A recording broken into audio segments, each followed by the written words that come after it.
In a previous video, we've seen that a changing magnetic field can induce an electric current. And so one way of doing this would be to move a bar magnet towards and away from a coil, or maybe you can hold the magnet stationary and move the coil closer and farther away from the magnet.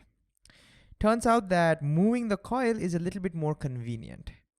So in this video, we will see how to remember the direction of the electric current induced when we move a coil or when we move a wire in a magnetic field. So let's consider a magnetic field due to two pole pieces of a magnet. You can imagine these are two separate magnets, or these are two poles of a horseshoe magnet. The reason we're choosing this is because if we had a single magnet, then the field lines would be pretty curved, as we saw before, and it'll be very difficult to understand in what direction the current will be produced.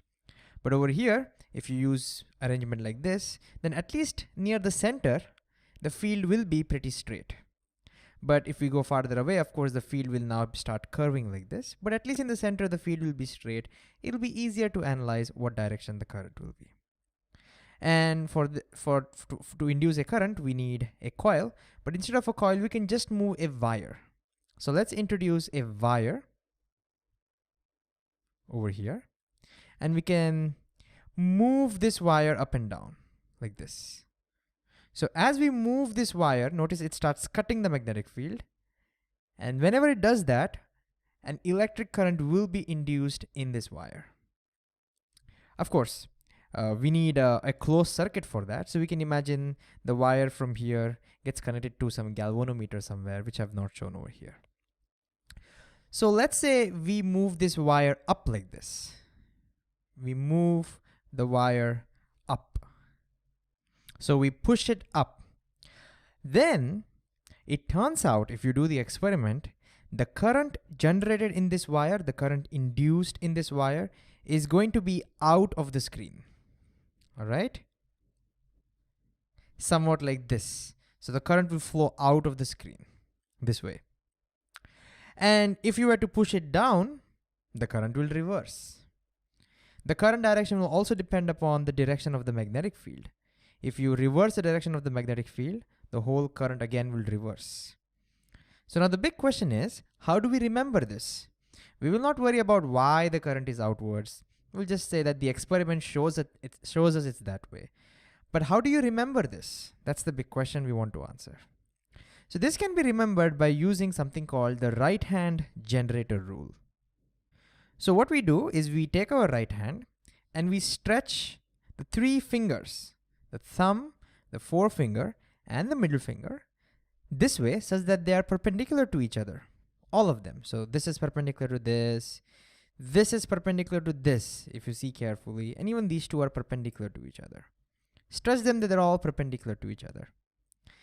Then the thumb represents the direction in which you are pushing the wire. So F for force, in what direction the wire is being pushed. The forefinger will tell us in what direction the magnetic field is, and the symbol for the letter for magnetic field is B, it's not M, I don't know why. Then the middle finger gives us the direction of the current. And so if we were to use this right hand rule over here, we can see the force is up, the magnetic field, the forefinger is this way, and the middle finger is pointing out of the screen, just as our current. And if you were to move this wire down, then this current direction would now reverse. Now, can you use your right-hand generator rule one more time to convince yourself of this? Make sure that the field forefinger is to the left, but this time make sure the thumb is pointing downwards and see what direction the middle finger points. Go ahead, try this. All right, if you have done it, it might look somewhat like this. The force is down, magnetic field is to the left. Now notice the current, that is your middle finger, is pointing inwards into the screen, just like what we got here. So just for practice, let's take another example. Here we have the magnetic field coming out of the screen this way. And the conductor is going to be moved, let's say, upwards. So we'll move the conductor up like this, cutting the magnetic field. Can you figure out in what direction the current will run in this conductor?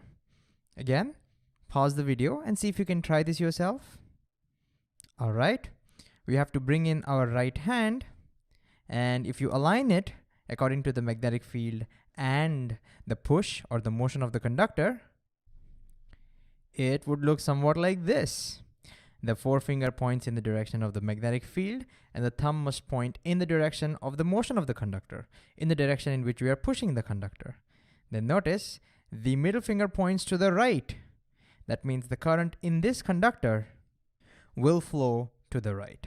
So this is how we use our right hand generator rule to figure out the direction of the current when any conductor or any wire is moved in a magnetic field.